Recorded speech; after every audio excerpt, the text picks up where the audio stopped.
Hello बच्चों, let's read the question. The question says consider a situation where a wasp species feeds on the seed of a particular tree. एक condition हमें क्या करनी है, assume करनी है, consider करनी है, जिसके अंदर एक वास्ट स्पीशीज है, वास्ट की स्पीशीज, वो एक पर्टिकुलर ट्री के सीड के ऊपर डिपेंडेंट है, खाना है वो उसका, वो उसकी फूड है. During feeding the wasp helps the tree by transferring pollen from tree to tree. तो जब वो खाना खा रहा है वास्प, तो क्या कर रहा है, एक ट्री से दूसरे ट्री पर जाकर उसको पॉलिनेशन हो रहा है, बिकॉज मूव दूसरे ट्रीज पर भी करे तो पॉलिनेशन हो रहा है. The relationship between fig tree and wasp describe best encompasses which of the two ecological interaction shown below. तो हमें बताना है कि कौन सा इकोलॉजिकल इंट्रैक्शन यहाँ पर फॉलो हो रहा है.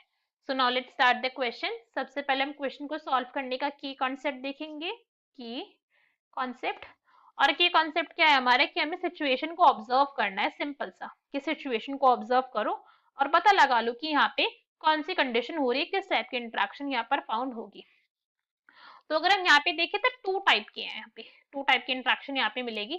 पहले हमें यहाँ पे पता है कि दो ऑर्गेनल्स यहाँ पे प्रेजेंट है. फर्स्ट यहाँ पे प्रेजेंट है वास्प प्रेजेंट है, और सेकेंड यहाँ पर प्रेजेंट है ट्री. ठीक है, दो चीजें यहाँ पे प्रेजेंट है. अब जो वास्प है वो क्या कर रहा है, वास्प अगर हम यहाँ पे इसको कंसीडर करते हुए चले कि वास्प ट्री को एज फूड खा रहा है, क्या कर रहा है, ट्री के सीड को फूड के तरीके से यूज कर रहा है, इसका फूड है ये, तो उसको खा रहा है वो, ये पॉइंट याद रखिएगा कि उसको खा रहा है, तो एक तरीके से इसका प्रेडेटर है ये, राइट. हाँ, ये बात अलग है कि पूरे के पूरे ट्री को वो खा नहीं जाएगा, उसके सीड ही खा रहा है, मगर नुकसान तो सीड को पहुंच रहा है ना. सीड को नुकसान क्यों पहुंच रहा है, बिकॉज सीड के, इसने सीड ही खा लिया, ट्री का क्या खा लिया, सीड खा लिया. और ये सीड क्या करता, बाद में इसके पॉपुलेशन ग्रोथ के लिए रिक्वायर्ड था ट्री के, राइट. इसे सीड से बाद में पॉपुलेशन ग्रो करती ट्री की. अब ये भाई सीड ही खा गया इसके, तो पॉपुलेशन कैसे बढ़ेगी ट्री की, तो दिक्कत की बात है ट्री के लिए. तो ये क्या है, इसका एक तरीके से प्रेडेटर है, प्रेडेटर वाली रिलेशनशिप है कि ट्री को तो बेचारे को नुकसान हो गया, क्या हुआ, ट्री को हो गया नुकसान, और वास्प की है जी बल्ले बल्ले, आराम से खाना खाया जा रहा है वो तो ये है हमारा प्रेडेटर रिलेशनशिप. एक और जो यहाँ पे रिलेशनशिप शो होगी कि उसने क्या करा, वास्प ने खाना तो खाया, मगर खाना खाने के साथ साथ वो क्या कर रहा है कि वो पॉलिनेशन भी तो करवा रहा है. इतना तो फायदा करवा रहा है भाई उसका कि उसने क्या करवा दी, इसकी पॉलिनेशन करवा दी कि चल मैं खाना तो खा रहा हूँ तेरा, मगर ये पॉलिनेशन भी करवा देता हूँ थोड़ी सी. अब ये पॉलिनेशन इसने जानबूझ के नहीं करवाई है, एक ट्री से दूसरे ट्री जा रहा है, इसलिए यहाँ पे क्या हो रहा है, पॉलिनेशन हो रही है. तो यहाँ पे म्यूचुअलिज्म हो रहा है. कौन सी इंट्रैक्शन है यहाँ पे, म्यूचुअलिज्म की. म्यूचुअलिज्म की क्यों है, अब ये पॉइंट देखते हैं. वास्प ने क्या करा, यहाँ पे ट्री पर आकर खाना खाया, तो इसका हो गया फायदा, वास्प को तो फायदा हुआ, मगर ट्री का भी एक फायदा हुआ कि उसको पॉलिनेशन हो गई. अब इस पॉलिनेशन के थ्रू उसकी सीड्स कहीं और जाकर या फिर उसके पोलन्स कहीं और जाके ग्रो कर सकते, एक चांस है उसके पास. तो यहाँ पे फायदा भी हो रहा है उसको, ट्री को थोड़ा कम हो रहा है मगर फायदा तो हो रहा है दोनों का.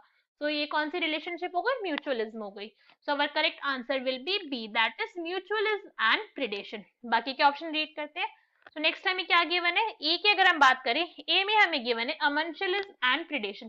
प्रेडेशन तो है भाई ये, मगर अमेंशलिज्म नहीं है. अमेंशलिज्म ये क्यों नहीं है, बिकॉज नुकसान हो रहा है, मगर बेनिफिट जो वास्प को है वो अब भी मिल रहा है. अमेंशलिज्म तब होता है जब वास्प को कोई भी बेनिफिट नहीं मिलता, मगर उसको तो बेनिफिट मिल रहा है. So this is incorrect. Next is mutualism and commensalism. Mutualism तो है भाई ये ठीक है, मगर कमेंशलिज्म ये नहीं है.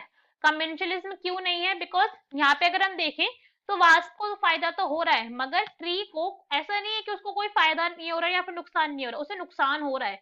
ये कमेंशलिज्म तब कब होता है, जब ट्री को ना फायदा ना नुकसान, वो खुश है जैसा है, उसको कोई दिक्कत नहीं, उसे नुकसान नहीं हुआ, फायदा नहीं हुआ, तो तब केस में होता है कमेंशलिज्म. मगर यहाँ पर तो नुकसान हो रहा है, so this is incorrect. Next is mutualism as competition. Mutualism है मगर कॉम्पिटिशन नहीं है, बिकॉज इन दोनों की स्पीसीज क्या कर रही है, कॉम्पीट नहीं कर रही है फूड के लिए या फिर हैबिटेट के लिए, ऐसा कोई कंपैरिजन नहीं चल रहा है, ऐसा कोई भी कंपटीशन नहीं चल रहा है इन दोनों स्पीशीज के अंदर. सो this is also incorrect. Competition की अगर हम वो देखें तो कैसी होगी, कंपटीशन में दोनों को नुकसान होगा, बिकॉज दोनों एक दूसरे के फूड और हैबिटेट के लिए compete करे, दोनों को नुकसान होगा. So this is minus minus. तो our correct answer is B. Hope you understood it well. Best of luck. Thank you.